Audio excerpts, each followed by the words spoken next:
Bien, amigos y amigas, abramos nuestros corazones a quien dijo para la eternidad: yo soy el camino, la verdad y la vida. Acerquémonos a nuestro Señor Jesús con la oración Nos Conecta. Señor mi Dios, para ti la gloria y la honra, Señor. Gracias, Padre, por traernos hasta acá, hasta la emisora, y poder estar dispuestos una vez más, como todos los sábados, Padre amado, para llevar un mensaje, Señor, a quienes nos escuchan. Gracias, Señor, bendigo a esta emisora y, Señor, a todos los que aquí laboran, Padre amado, la familia de Dinámica 92.9 FM. Gracias, Padre, porque definitivamente eres tú, Señor, quien permite que nos podamos, Padre amado, movilizar de un lado a otro. Gracias, Señor, por tu gracia para cada uno de nosotros, Señor. Gracias, Padre, porque estás aquí acompañándonos siempre. En medio de cualquier tribulación estás tú. Tú nos dijiste que sufriríamos aflicciones y estamos conscientes de eso, Señor. Como cristianos avanzamos, Señor, por este camino angosto, sabiendo que tú nos acompañas siempre. Gracias, mi Señor y Salvador, por todas las bendiciones. Todo esto, mi Dios, te lo hacemos llegar a través de tu Hijo Jesús. Amén y amén. Bien, vamos de inmediato a tu sesión Grandes Temas. Hoy estaremos conversando sobre la majestuosidad del pacto de gracia. Y para ello damos la bienvenida al pastor Alejandro Castiblanco, quien nos visita desde Colombia. El pastor Alejandro Castiblanco es el director académico del Seminario Reformado Latinoamericano con sede en Medellín. Gracias, hermano pastor, por estar acá con nosotros. Es un honor tenerlos, de verdad. Muchísimas gracias por aceptar la invitación acá a Conectados al Camino, que no es más que conectados a Jesús, como siempre. Un saludo, pastor, a quienes nos escuchan. Muchas gracias, mi hermano, por la invitación, y para mí es una bendición, un privilegio poder estar con ustedes en este momento. Gracias. Bien, damos gracias también al Señor porque hace posible todas estas cosas. Pastor, entrando ya en el tema, la Biblia nos menciona varios pactos, los cuales son importantes, digamos, en el pensamiento, tanto en el Antiguo como en el Nuevo Testamento. Tenemos, por ejemplo, el pacto con Abraham, el cual se menciona mucho, el pacto con Moisés. Cuando nosotros leemos los libros proféticos, por ejemplo, o los libros del Antiguo Testamento, también allí se mencionan, por ejemplo, invalidado mi pacto o recuerden mi pacto. Entendiendo con esto que la idea del pacto en la Biblia se constituye central, se constituye muy importante para la relación entre Dios y los hombres. Y cuando llegamos al Nuevo Testamento, tenemos que Cristo nos habla de un nuevo pacto. Vemos entonces que Dios nos recalca, Dios nos recuerda, Dios nos los trae siempre a colación, tanto en el Antiguo como en el Nuevo Testamento. Y de todo esto se han dado cuenta muchos teólogos en cuanto a que el tema de los pactos es central para poder entender las Escrituras, que Dios se ha revelado al hombre a través de los pactos. Recordemos la cita de Spurgeon, que dice que el que logra entender bien el pacto de obra y el pacto de gracia es un maestro en teología. Es decir, entendió la estructura de lo que Dios ha dicho en la Biblia. Leemos entonces seguidamente, hermano pastor, el versículo base del cual está contenido en el libro de Hebreos, capítulo 8, versículo 6. Pero ahora tanto mejor ministerio es el suyo, cuanto es mediador de un mejor pacto establecido sobre mejores promesas. Bien, de acá sacamos entonces, pastor, la primera pregunta para entrar en el tema. ¿Por qué un mejor pacto? Bueno, yo creo que esa es una gran pregunta, y creo que el comprender el por qué es un mejor pacto nos lleva a tener las convicciones que podamos tener y una conducta o una vida según los requerimientos del Nuevo Testamento. Comprenderlo mucho más a profundidad. Muchas veces no sabemos por qué debemos vivir como vivimos o por qué debemos vivir como el Señor nos manda a vivir. Y la razón por la cual no comprendemos esto es porque no entendemos de qué pacto ahora nosotros somos miembros y hacemos parte. Es un mejor pacto porque es el pacto de Cristo. Es el pacto que el Padre hace con su Hijo Jesucristo. El Padre comisiona a su Hijo, envía a su Hijo, se compromete con su Hijo a una misión redentora. Y su Hijo se compromete voluntariamente a asumir esa misión redentora. Ahora, ¿qué implicaba esa misión redentora? Implicaba que el Hijo debía encarnarse, debía tener un ministerio, debía tener una obediencia perfecta, debía morir expiatoriamente por un pueblo elegido, sustitutivamente por un pueblo elegido, debía derramar su sangre en la cruz, debía redimir a aquellos que han sido elegidos, y eso no es otra cosa que comprarlos. Ahora, el asunto es que el Hijo de Dios se compromete a cumplir esa misión, y efectivamente a lo largo de las Escrituras nos damos cuenta que su vida fue perfecta, y ninguna otra persona antes ha tenido la vida que tuvo Jesucristo. Cuando el Señor pacta con Moisés y Moisés se convierte en ese mediador del antiguo pacto, bueno, Moisés dependía de los sacrificios. Cristo fue el sacrificio, y eso hace que el nuevo pacto sea superior, porque el mediador del nuevo pacto es superior a todos los mediadores de los pactos anteriores. Jesucristo es el sacrificio, Jesucristo es el Cordero, es por su sangre, Jesucristo es el sacerdote, Jesucristo es el intercesor, Jesucristo lo es todo en el nuevo pacto. Y sin duda, si pensamos en la persona de Cristo, ya con eso entendemos entonces que el nuevo pacto tiene que ser superior a los pactos anteriores, sin duda alguna. Excelente. Muy bien, pastor. En Efesios 2:12 dice: en aquel tiempo estabais sin Cristo, alejado de la ciudadanía de Israel y ajenos a los pactos de la promesa, sin esperanza y sin Dios en el mundo. En aquel tiempo estamos ubicándonos en el Antiguo Testamento. Yo le pregunto entonces, ¿por qué fueron salvos algunos hombres aun cuando no existía el nuevo pacto?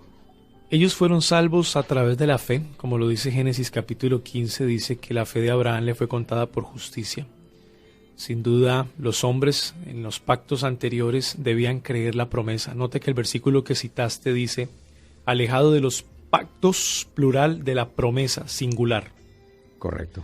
Esa promesa singular fue revelada en Génesis capítulo 3, versículo 15, que dice que de la simiente de la mujer vendrá aquel que pisará la cabeza de la serpiente. Todos aquellos que han creído esa promesa les es contada por justicia. Así que por eso estoy seguro que Adán fue salvo, porque él cree esa promesa. Y los patriarcas, muchos de ellos fueron salvos porque creyeron la promesa. El ejemplo de Abraham es muy claro, él creyó esa misma promesa, que de la simiente de la mujer vendría un redentor, la misma promesa que creyó Job cuando dijo mi redentor vive, la misma promesa que creyó Moisés, y algunas personas de la generación de Moisés creyeron la misma promesa. O sea que todos los hombres en los pactos anteriores fueron salvos solamente por la fe, creyendo la promesa singular. En los diferentes pactos, plural, mirando hacia adelante. Técnicamente esto se llama prospectivo. Ellos creen prospectivamente, mirando hacia adelante. Nosotros creemos retrospectivamente, mirando hacia atrás. Y tanto la fe de ellos como la nuestra se encuentra en el mismo punto, la cruz de Cristo. Excelente, muy bien. Bien, pastor, en 2 de Corintios 3:6 nos señala, el cual asimismo nos hizo ministros competentes de un nuevo pacto, no de la letra, sino del espíritu, porque la letra mata, mas el espíritu vivifica. Esto es un versículo que ha sido muchas veces mal interpretado, con intención o no, pero me gustaría que a la luz de la teología pactual usted nos ayudara a aclarar lo que quiso decir Pablo en este versículo. Bueno, lo primero que debemos entender es que Pablo está citando un profeta. Está citando al profeta Jeremías, capítulo 31, en los versículos 31 al 34, donde el profeta Jeremías habla del nuevo pacto que vendría hacia el futuro, hablando precisamente del Mesías y de cómo el Mesías traería entonces un reino espiritual, un reino diferente, donde el Espíritu Santo capacitaría a todos aquellos que harían parte de él. Es en ese contexto que Pablo cita al profeta Jeremías para decirle a la iglesia de Corinto que todos los que hacemos parte del nuevo pacto, hacemos parte del nuevo pacto no por las obras, sino por el Espíritu. Ninguno que hace parte del nuevo pacto merece estar en el nuevo pacto. Estar en el nuevo pacto es porque Dios mismo lo ha elegido, porque Cristo mismo ha muerto por él, y el Espíritu Santo lo ha introducido en este pacto. Es el Espíritu Santo el que nos une, es el Espíritu Santo el que nos hace partícipes del pacto de Cristo, del nuevo pacto. Así que cuando el texto dice no de la letra, no está haciendo referencia al estudio o a la educación, o como que aquellos que somos ministros del nuevo pacto no podamos prepararnos teológicamente o formarnos académicamente, sino que cuando dice no de la letra está haciendo referencia a las obras de la ley, es decir, a las leyes ceremoniales y a las leyes civiles que el Señor había enviado a la nación de Israel como leyes que los dirigían, que los describían, leyes que los guiaban a vivir como Dios quería que vivieran en dirección hacia la cruz. Entonces no habla de formación académica o preparación teológica, sino que habla de obras de la ley. La ley instruye, pero la ley no capacita a nadie. Y lo que está diciendo Pablo aquí es que en el nuevo pacto, todos los que hacemos parte del nuevo pacto estamos capacitados por el Espíritu para agradar a Dios.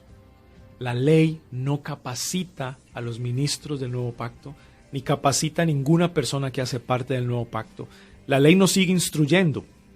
La ley nos sigue diciendo qué está bien y qué está mal. Pero la única manera de obedecer esa ley es a través de la competencia que viene de Dios. Nota que Pablo en el texto, en el versículo 5, dice, no que seamos competentes por nosotros mismos para pensar algo como de nosotros mismos, sino que nuestra competencia proviene de Dios. Así que Pablo habla es de la competencia o la capacidad que nos da su Espíritu, el Espíritu de Dios, para obedecer la ley y agradar a Dios en el nuevo pacto. En síntesis, la superioridad del nuevo pacto a los demás es que en este nuevo pacto no solamente seremos instruidos, sino capacitados para agradar a Dios. Amén. Qué bueno. Gracias, pastor. De verdad interesante esta aclaratoria.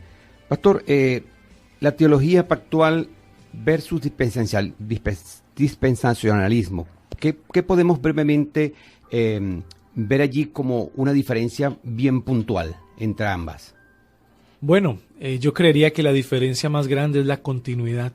Cuando nosotros estudiamos todos los pactos, nos damos cuenta que lo que hacen es darnos un poco más de información respecto a la misma promesa, de manera progresiva hasta llevarnos a la cruz. Eso se conoce teológicamente como continuidad. Hay una continuidad en la revelación. En el dispensacionalismo encontramos discontinuidad. Precisamente las dispensaciones tienen un principio y tienen un final. Si el hombre no supera la prueba de esa dispensación, entonces la dispensación se acaba y empieza una nueva dispensación. Es como si el Señor trazara diferentes planes hasta que llega al verdadero plan. En el caso de la teología pactual no hay planes en plural, hay un plan en singular que es desarrollado a través de diferentes pactos, pero el plan en la teología pactual es uno solo. En la teología dispensacional son muchos planes que Dios va desarrollando en las diferentes dispensaciones hasta que lo lleva a la iglesia. Y eso nos lleva a una segunda diferencia. Y es que como la teología pactual concibe solamente un plan, entonces el pueblo de Dios es salvado de la misma manera en todos los tiempos. Y es el mismo pueblo, no son dos pueblos. Como es el mismo plan, todos aquellos que fueron salvos en el Antiguo Testamento y todos aquellos que son salvos en el Nuevo Pacto hacen parte del mismo pueblo que es la iglesia. En el caso del dispensacionalismo, como hay diferentes planes, ellos por lógica o por consistencia van a llegar a la conclusión de que hay dos pueblos. Uno que es el pueblo de Israel y otro que es la iglesia, que es el pueblo gentil. Entonces esa es una diferencia en la cual, digamos, en segundo lugar, tenemos como teología pactual y dispensacionalismo. Excelente. Bien, continúa con nosotros nuestro invitado, el pastor Alejandro Castiblanco. Y no puedo dejar, pastor, de hacerle esta pregunta cuando veo ese escenario en el que Jesús está con sus apóstoles en la cena y habla de ese nuevo pacto representado por él. Quisiera entonces que usted pudiera, en función de esa imagen, explicarnos la relación del nuevo pacto con la salvación. Claro que sí. Las palabras del apóstol Pablo en 1 Corintios capítulo 11, versículo 25 dice: asimismo tomó también la copa, después de haber cenado, diciendo: esta copa es el nuevo pacto en mi sangre. Haced esto todas las veces que la bebiereis en memoria de mí. Así pues, todas las veces que comiereis este pan y bebiereis esta copa, la muerte del Señor anunciáis hasta que Él venga. En las palabras de Pablo podemos ver la relación que hay entre la cena del Señor y el nuevo pacto.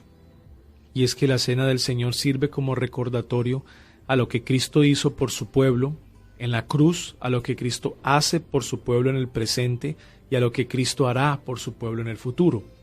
Eso significa que la muerte de Cristo fue una muerte eficaz. Una muerte eficaz. Y cuando nosotros hablamos de una muerte eficaz, debemos comprender entonces que hay un grupo de personas los cuales reciben los beneficios de la muerte de Cristo. ¿Y cuáles son los beneficios de la muerte de Cristo? Sin derramamiento de sangre no hay remisión de pecados, dice la palabra. O sea que la sangre de Cristo produce o permite que todos aquellos que crean en Él reciban el perdón por parte de Dios. Así que hay un pueblo que está unido a Cristo a través de la fe. Hay un pueblo que ha sido perdonado por Cristo y ese pueblo es el pueblo del nuevo pacto que fue comprado por la sangre de Cristo. Esta idea de comprado es una idea del antiguo pacto en el sentido de que nosotros éramos esclavos del pecado, pero a través de la sangre derramada en Cristo en la cruz, nosotros hemos sido comprados por Cristo. O sea, un creyente es verdaderamente libre cuando viene a ser esclavo de Cristo. No hay verdadera libertad sin esclavitud. En este sentido, nosotros nunca dejamos de ser esclavos. Lo que pasa es que cambiamos de amo. Éramos esclavos de un amo, que era el pecado, pero ahora seguimos siendo esclavos de otro amo y este amo nos ama, y es Cristo. Así que la muerte de Cristo nos hizo libres para ser esclavos de Él por su sangre, y todos aquellos que experimentamos estas verdades hacemos parte de ese nuevo pacto. Así que esa es la relación. Y cuando celebramos la Cena del Señor, que por cierto es una ordenanza particular del nuevo pacto, lo que hacemos es pensar, reflexionar profundamente sobre aquellas cosas que Cristo hizo por nosotros de manera eficaz. Yo sé que hoy mucha gente habla de que Cristo murió en la cruz, pero si Cristo murió en la cruz para que el hombre le diera valor a su muerte y no para que Dios mismo le diera valor a la muerte de Cristo, entonces básicamente podríamos decir que su muerte fue en vano. Porque ¿qué hombre le daría valor a la muerte de Cristo? Ningún ser humano comprendería realmente el significado de la muerte de Cristo, a no ser que Cristo mismo haya decidido morir eficazmente por ellos. Ahora nosotros como cristianos entendemos lo que significa la muerte de Cristo, y la entendemos es porque el Espíritu Santo nos ha hecho entender estas verdades. Así que el nuevo pacto, la cena del Señor, nos recuerdan la muerte eficaz de Cristo por aquellos que fueron elegidos antes de la fundación del mundo. Pastor, ¿hasta cuándo el nuevo pacto? ¿Tiene finiquito? ¿Es eterno?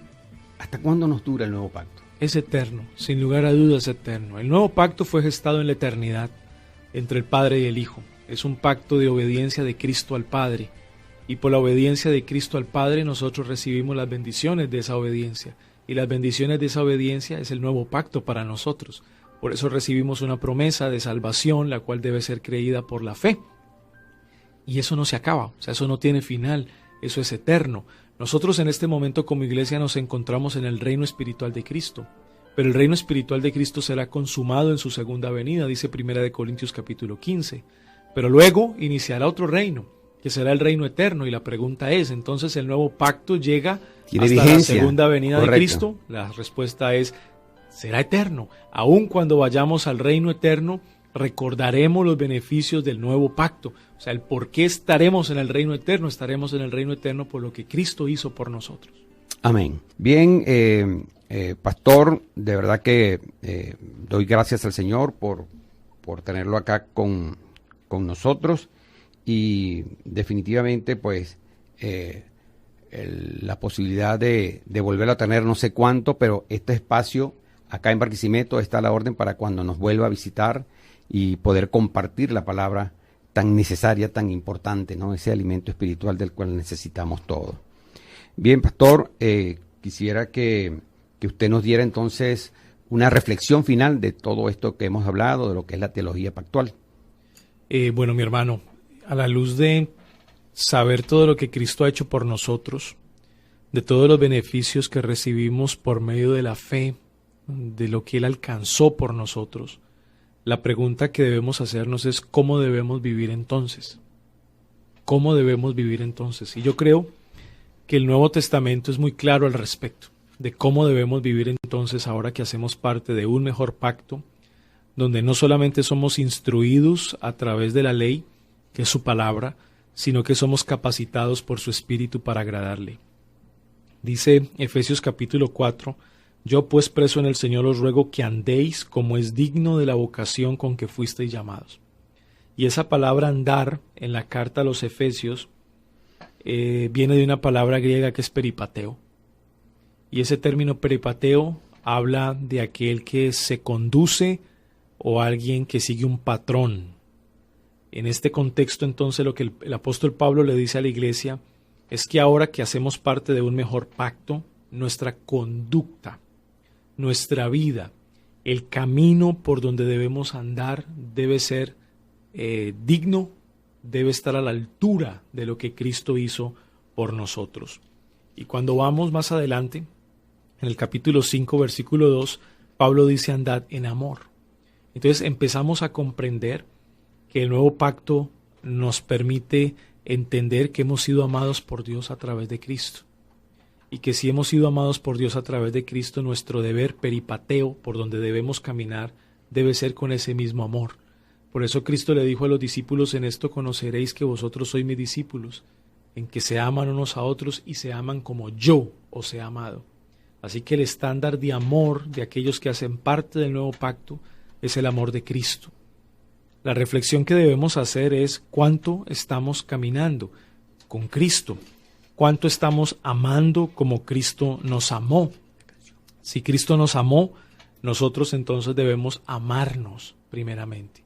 Debemos amar a nuestros hermanos, debemos aprendernos a perdonar y debemos aprender a bendecir a los que os maldicen y aprender a orar por aquellos que os vituperan, lo mismo que Cristo hizo por nosotros. En palabras teológicas, debemos santificarnos.